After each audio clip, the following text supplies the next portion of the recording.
Hello friends, welcome to my channel study for you. So guys, जैसा कि आज जो आपका एसएससी एमटीएस का 17 अक्टूबर के सेकंड शिफ्ट का एग्ज़ाम हो गया है दोस्तों, जिसका जो है मैं आपको बिल्कुल 100% एक्यूरेट आंसर के साथ जो है इस वीडियो में बताऊँगा।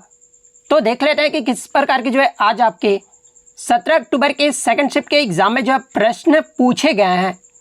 उससे पहले एक बात और दोस्तों, कि जिन्होंने भी अगर चैनल को सब्सक्राइब नहीं किया है तो एसएससी एमटीएस एग्ज़ाम से रिलेटेड पल पल की अपडेट के लिए जो है चैनल को सब्सक्राइब ज़रूर कर दीजिएगा। और बगल में ही आपको एक बेल आइकन यानी घंटे का निशान भी दिख रहा होगा, तो आप उसे भी जो है ज़रूर प्रेस कर दीजिएगा। तो चलिए वीडियो को स्टार्ट करते हैं। तो आपका पहला क्वेश्चन आया था कि देवेंद्र झाझरिया का संबंध निम्नलिखित में से किस खेल से है। तो देखिए, देवेंद्र झाझरिया की बात कर ले तो ये जो आपके एक भारतीय पैरालंपिक खिलाड़ी है जो कि आपका भाला फेंक से जो वो संबंधित है। तो पैरा ओलंपिक या फिर भाला फेंक जो भी ऑप्शन में दिया गया होगा वो आपका यहाँ पे करेक्ट आंसर होगा।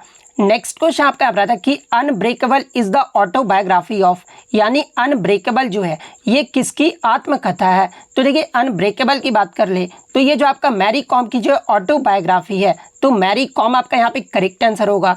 इसके अलावा बात कर ले मैरी कॉम जो है ये आपका किस खेल से संबंधित है। तो ये आपका मुक्केबाजी यानी बॉक्सिंग गेम से जो वो संबंधित है। और मैरी कॉम जो ये आपका किस राज्य से संबंधित है। तो ये आपका मणिपुर राज्य से जो वो संबंधित है। इसके अलावा अगर मैरी कॉम की बात कर ले तो देखिए 2012 में जो आपका लंदन ओलंपिक हुआ था ना, उसमें जो है ब्रॉन्ज मेडल यानी कांस्य पदक जीतने वाली जो है ये पहली भारतीय महिला मुक्केबाज भी जो वो बनी थी। इसके अलावा 2018 का जो आपका राष्ट्रमंडल खेल यानी कॉमनवेल्थ गेम्स हुआ था, उसमें ये जो आपका गोल्ड मेडल यानी स्वर्ण पदक जीतने वाली जो है ये पहली भारतीय महिला मुक्केबाज भी जो वो बनी थी। तो ये पॉइंट भी आप ध्यान में रखिएगा। इनके अलावा अगर इनके पुरस्कार की बात कर ले तो देखिए इन्हें आपका 2020 में जो है पद्म विभूषण से जो वो सम्मानित किया गया था। 2013 में जो इन्हें पद्म भूषण से सम्मानित किया गया था। 2009 में जो इन्हें मेजर ध्यानचंद खेल रत्न पुरस्कार से सम्मानित किया गया था। और 2006 में जो इन्हें पद्मश्री पुरस्कार से जो वो सम्मानित किया गया था।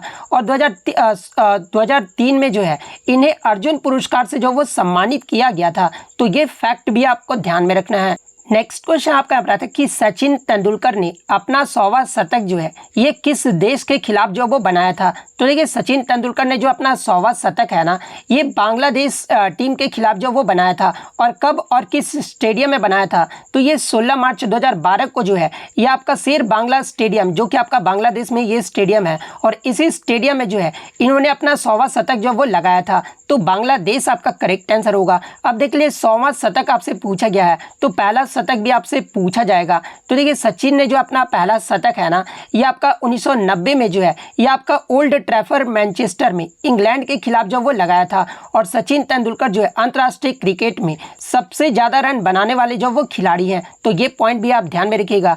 इसके अलावा प्लेइंग इट माई वे ये जो पुस्तक है ना, ये आपका सचिन तेंदुलकर की जो ऑटोबायोग्राफी है। तो ये पॉइंट भी आप ध्यान में रखिएगा। नेक्स्ट आपका क्वेश्चन आया था कि चेयरमैन ऑफ फंडामेंटल राइट्स सब कमिटी इन कंस्टिट्यूएंट असेंबली, यानी भारत के संविधान सभा की जो है मौलिक अधिकार उप समिति के जो अध्यक्षता है ना, ये किसके द्वारा जो है वो किया गया था। तो देखिए, मैं आपको बता दूं कि इस समिति में जो है आपके टोटल 12 सदस्य थे। और इसकी जो अध्यक्षता है ना, ये आपके जेबी कृपलानी के द्वारा जो वो किया गया था। तो जेबी कृपलानी आपका करेक्ट आंसर होगा। इसके अलावा एग्जाम में एक प्रश्न यहाँ से पूछा जाता है कि संविधान सभा द्वारा मौलिक अधिकार अल्पसंख्यक संबंधी सलाहकार समिति के जो है अध्यक्ष कौन थे। तो देखिए, इसमें आपके अल्पसंख्यक संबंधी सलाहकार के जो समिति है ना, ये आपके सरदार वल्लभ भाई पटेल जो है इसके अध्यक्ष थे। तो ये पॉइंट भी आप ध्यान में रखिएगा। नेक्स्ट क्वेश्चन आपका बता था कि 2011 की जनगणना के अनुसार दूसरा सबसे अधिक शहरी जनसंख्या यानी अर्बन पॉपुलेशन वाला जो है केंद्र शासित प्रदेश जो है वो पूछा गया था। अब आप ये कमेंट करके बताइएगा कि मैंने एक्स्ट्रा फैक्ट में आपको ये प्रश्न बताया था या फिर नहीं।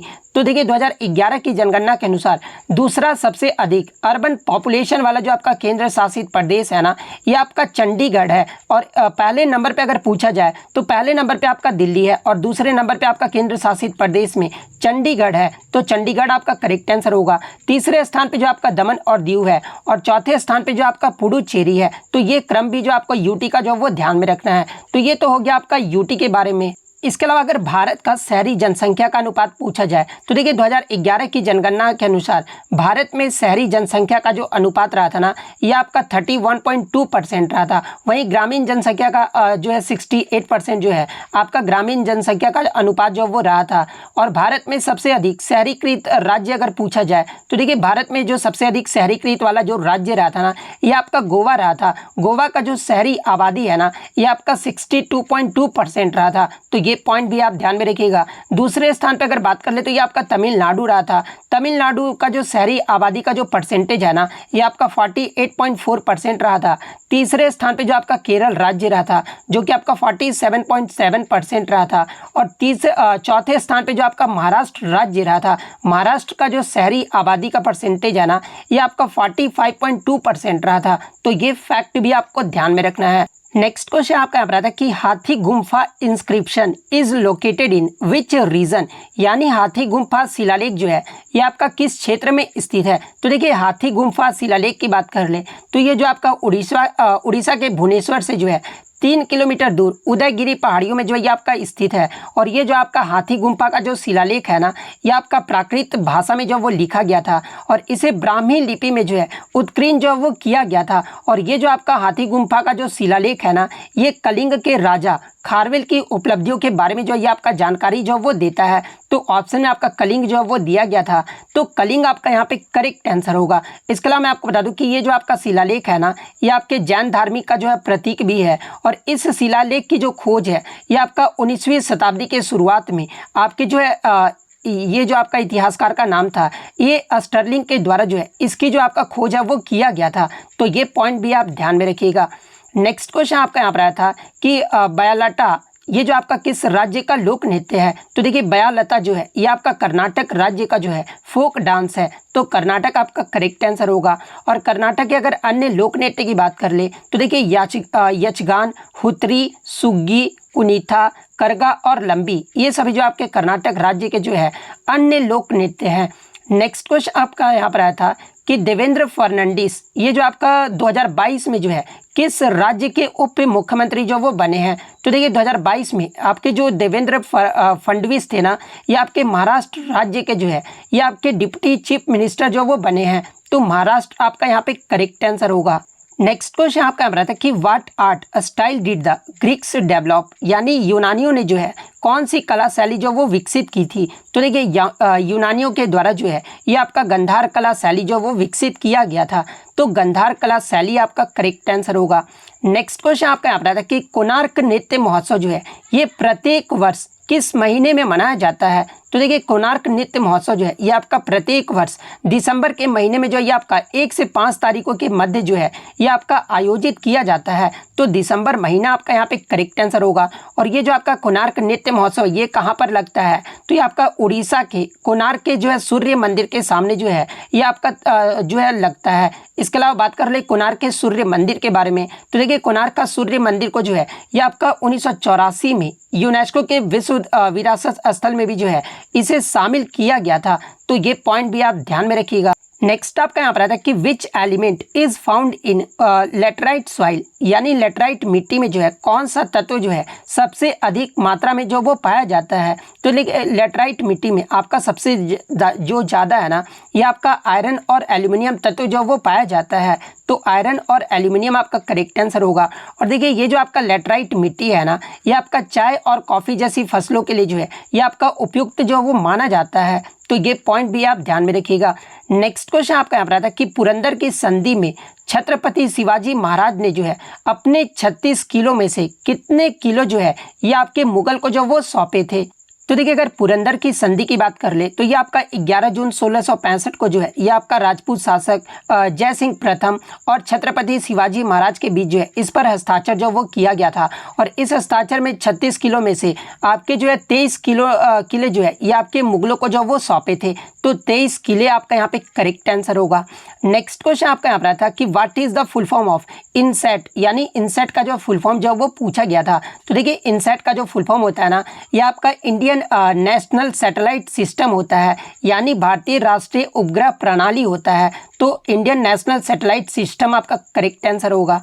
नेक्स्ट आपका यहाँ पर आता है कि मद्रास का जो मोजार्ट है ना ये किसे कहा जाता है। तो देखिए मद्रास का जो मोजार्ट है ना ये आपके ए.आर. रहमान को जो वो कहा जाता है। तो ए.आर. रहमान आपका करेक्ट आंसर होगा। ए.आर. रहमान की बात कर ले तो इनका जो जन्म है ये आपका 6 जनवरी 1967 को जो है ये आपका चेन्नई तमिलनाडु में हुआ था। और ए.आर. रहमान को जो है 2008 में जो आपका फिल्म आया था ना स्लमडॉग मिलियनेयर, और इसी फिल्म के लिए जो है इन्हें जो आपका 2 ग्रैमी पुरस्कार भी जो वो दिया गया था। और इन्हें ग्रैमी पुरस्कार से कब सम्मानित किया गया था, तो इन्हें 2010 में जो है आपका ग्रैमी पुरस्कार से जो वो सम्मानित किया गया था। इसके अलावा मैं आपको बता दूं कि आपका जो स्लमडॉग मिलियनेयर में आपका जो जय हो गाना था ना, इस गाने के लिए भी जो है इन्हें 2009 में जो है ऑस्कर पुरस्कार से भी जो वो सम्मानित किया गया था। तो ये पॉइंट भी आप ध्यान में रखिएगा। नेक्स्ट क्वेश्चन आपका बता था कि भारतीय राष्ट्रीय कांग्रेस का पहला जो अधिवेशन है ना ये कब हुआ था। तो देखिए भारतीय राष्ट्रीय कांग्रेस की अगर बात कर ले तो इसकी जो स्थापना है ना ये आपका 28 दिसंबर 1885 को हुआ था। और इसकी जो स्थापना है ये आपका ए.ओ. ह्यूम के द्वारा जो वो किया गया था। और आईएनसी का जो पहला ही अधिवेशन है ना ये आपका बॉम्बे में गोकुलदास तेजपाल संस्कृत कॉलेज में जो ये आपका आयोजित किया गया था, जो कि आपका 1885 में आयोजित किया गया था। तो 1885 आपका करेक्ट आंसर होगा। इसके अलावा बात कर ले जो आपका पहला अधिवेशन हुआ था इसकी अध्यक्षता जो ये किसके द्वारा किया गया था, तो ये आपका व्योमेश चंद्र बनर्जी के द्वारा जो वो किया गया था। और इस अधिवेशन में जो है आपके 72 प्रतिनिधियों ने जो वो भाग लिया था। तो ये फैक्ट भी आपको ध्यान में रखना है। नेक्स्ट आपका यहाँ पर आता है कि बारडोली जो सत्याग्रह है ना ये कब हुआ था। तो देखिए मुख्य रूप से 1928 में जो है सरदार वल्लभ भाई पटेल के नेतृत्व में गुजरात के बारडोली में किसानों का समर्थन करने के लिए जो है ये आपका एक जो वो कृषि आंदोलन था, जो कि करों में अत्यधिक वृद्धि का विरोध जो वो कर रहे थे। तो ये जो आपका वर्ष 1928 में हुआ था। तो 1928 आपका करेक्ट आंसर होगा। नेक्स्ट आपका यहाँ पर आता है कि according to which of the following scheduled to the Constitution provides for allocation of seats to the state and union territories in Rajya Sabha, यानी संविधान के निम्नलिखित में से किस अनुसूची के अनुसार जो है राज्यसभा में राज्यों और केंद्र शासित प्रदेश के सीटों का आवंटन का जो है प्रावधान जो वो किया गया है। तो देखिए मैं आपको बता दूं कि चौथी अनुसूची में जो है राज्यसभा से जुड़ी जानकारी जो वो दी गई है। तो चौथी अनुसूची आपका करेक्ट आंसर होगा। नेक्स्ट आपका यहाँ पर आता है कि which state and union territories is not under Indus reverse basin, यानी कौन सा राज्य और केंद्र शासित प्रदेश जो है सिंधु नदी बेसिन के अंतर्गत नहीं आता है। तो ये जो आपका ऑप्शन में सिक्किम राज्य दिया गया था।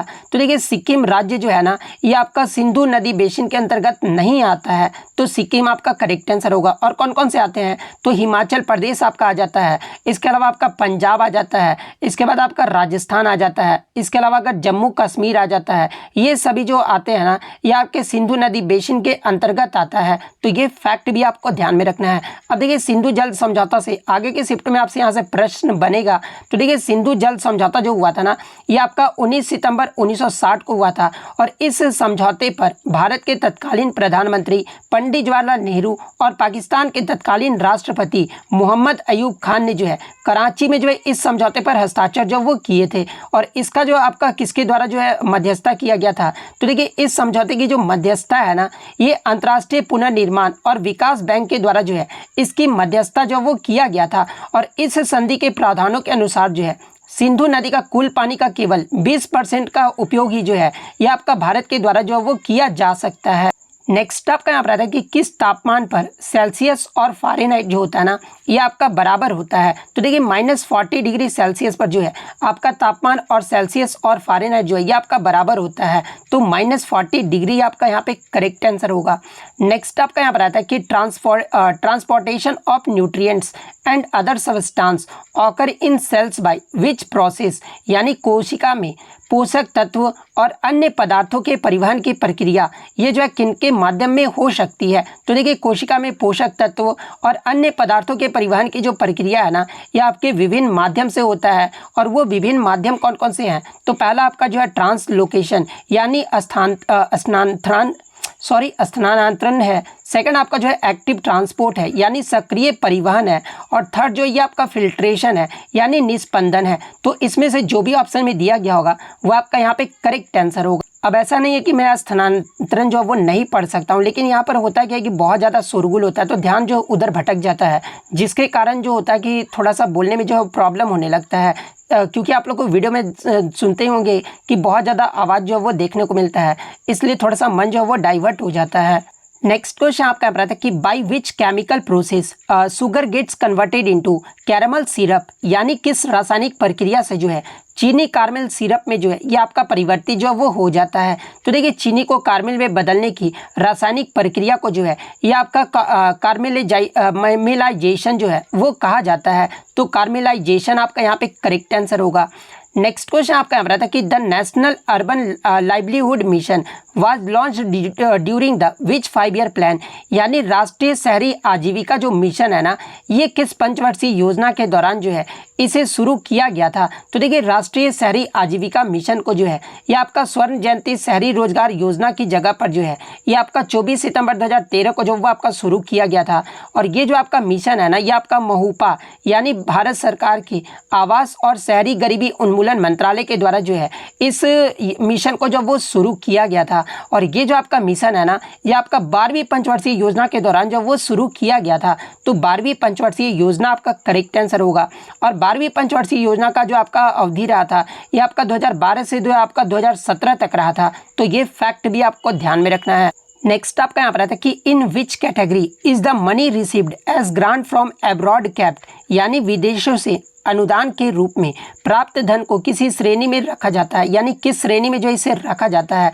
तो देखिए विदेशों से अनुदान के रूप में प्राप्त धन को जो है ये आपका पूंजीगत प्राप्ति श्रेणी में जो वो रखा जाता है। तो पूंजीगत प्राप्ति आपका यहाँ पे करेक्ट आंसर होगा।